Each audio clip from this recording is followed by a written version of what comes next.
One of the problems that we have when we're talking about the Illuminati is this. First of all, the Illuminati is a fact. This is undeniable. There's no one that contests that. What is contested is how much power did they have? How much influence did they have? How many members did they have? How well were they organized? And when did they go out of existence? You see, because every history book that you read tells you that the Illuminati went out of existence immediately after its being discovered by the government of Bavaria. And it was interesting, by the way they discovered the Illuminati. It was totally secret. And in those days, you didn't have mail service like we have today. You know, we just stick the mail in the slot and we know somebody's going to come along and pick it up, and in Timbuktu, they're going to get my letter, right? Well, this isn't the way it was back in the 1700s. Particularly if you had really confidential correspondence, you hired a messenger or someone, some friend, some family member, someone you bought went out and delivered your package, your letter, correspondence, documents, whatever it was. And they had this illuminist carrying these documents between key leaders in the Illuminati. Guess what? As he was approaching Ingolstadt University, lo and behold, a bolt of lightning came down and killed him on his horse. It was an act of God. And when the authorities got there and opened up the papers that he had on them, they said, wait a minute, what is this? These people are talking about taking over governments and killing people and developing poisons and all of that sort of thing. What is this all about? So they found some of the members because of these papers and started to interrogate them. And they discovered what the goals of the Illuminati were.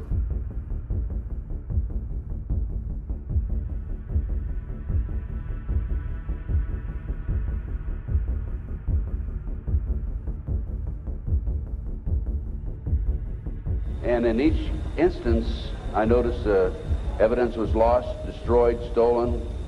I noticed that there were strong indications of corruption. So I asked myself, now what's going on here?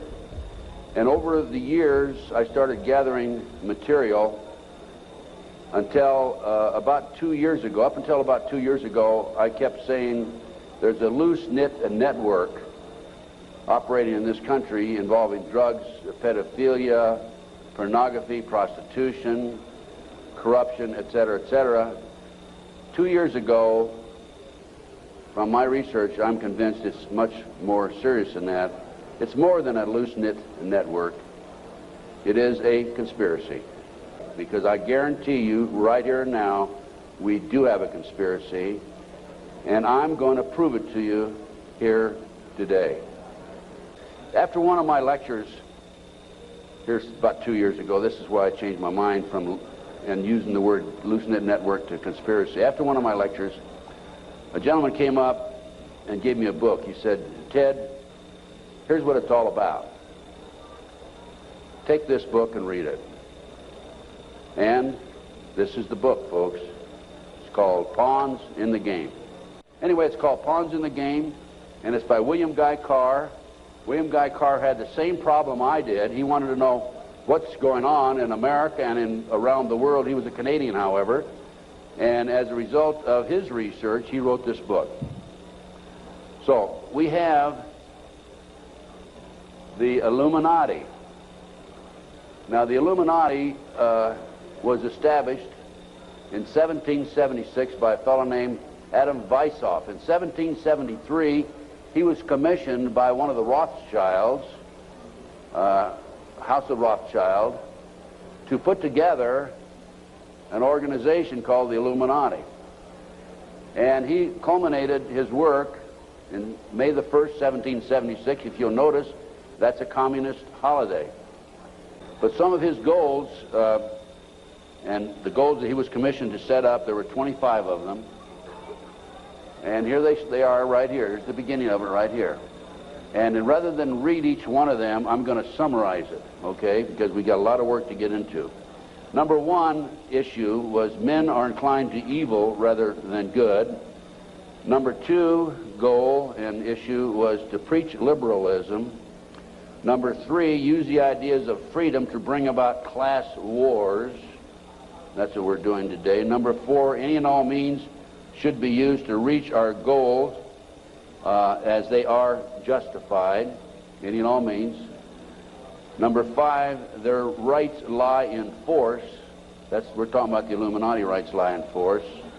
Number 6, the power of our resources must remain invisible until the very moment when it has gained the strength that no cunning or force can undermine it.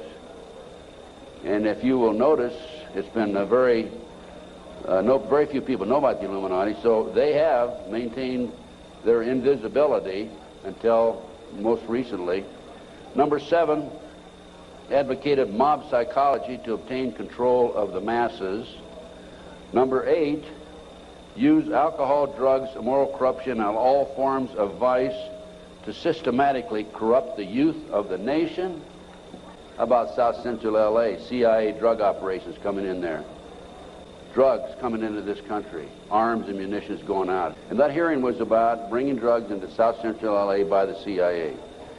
I sent them a list of 16 names of people who had personal, direct knowledge of drugs being brought into this country by the CIA. Never heard another word. None of those people ever appeared as witnesses. Number 9, seize property by any means. We're seeing that on a daily basis. Farmers, businessmen, people who are arrested on nebulous charges, their property's being taken away from them. Here's an example right here. This lady right here, she lost everything. Everything.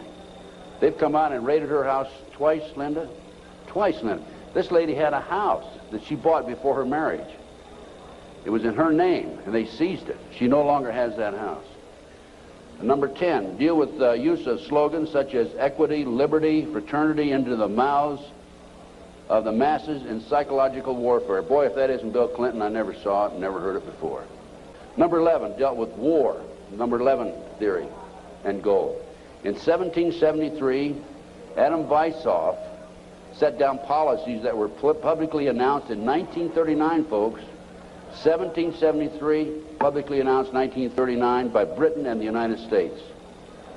And the war should be directed so that the nations on both sides are placed further in debt and peace conferences conducted so neither combatants obtain territorial rights. Yalta. Perfect example. Stalin, Roosevelt, Winston Churchill after World War II. Number 12, told those present that they must use their wealth to have candidates chosen to public office who would be obedient to their demands and would be used as pawns in the game by the men behind the scenes.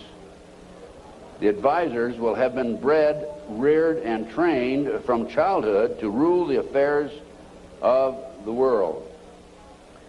We have that today without any question, the men behind the scenes. Number 13, control the press. If you heard my lecture yesterday on Oklahoma City, I documented that the mainstream media is being controlled by the big power people, by the phony politicians, by the bureaucrats, without any question about it. Number 14, their agenteurs will come forward after fomenting traumatic situations and appear to be the saviors of the masses when they are actually interested in just the opposite, the killing of the masses.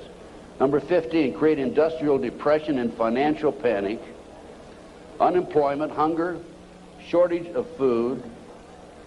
Use this to control the masses or the mobs, and use the mobs to wipe out all those who dare to stand in the way. Well, I'll tell you right now, every expert I've talked to is talking about food shortage. And we also know about the market crashing here in October. That number 16, ILFA infiltrate into the secret Freemasonry to be used for their purposes. That's been documented many times. Number 17, expound the value of systematic deception, use high-sounding slogans and phrases, and advocate lavish promises to the masses, even though they cannot be kept. George Bush was good at that too, by the way. What's the difference between the Republicans and the Democrats high up? Nothing. Zero.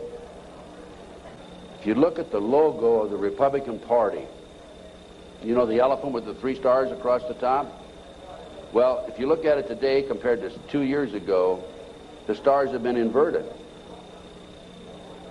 Number 18, detailed plans for resolution discuss the art of street fighting, which is necessary to bring the population to a speedy subjection. Number 19, use their agentures as advisors behind the scenes after wars through secret diplomacy to gain control. Number 20, establish huge monopolies toward world government control. We're seeing that today, the huge monopolies. Number 21, use high taxes and unfair competition to bring about economic ruin by controlling raw materials, organize agitation among the workers, and subsidizing competitors. GATT, NAFTA.